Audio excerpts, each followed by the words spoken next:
sa mga batang nakikinig, nagagayahin yung ginagawa mo. Dahil sa pinaggagawa mo, pati ako tol ay apektado. Nagsabotayo sa Cebu. Hindi ko siya sinusuplong nang dahil sa aming kaadikan, si Balakid nakakulong. Oh, natatawa ka? Hindi ba totoo?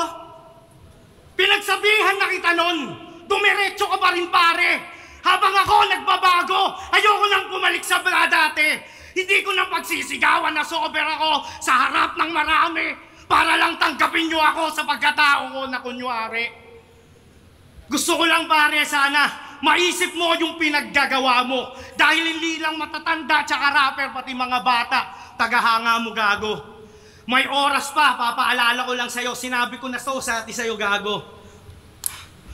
May ilang minuto pa tayo dito para mag-usap pero mas marami tayong oras para magbago.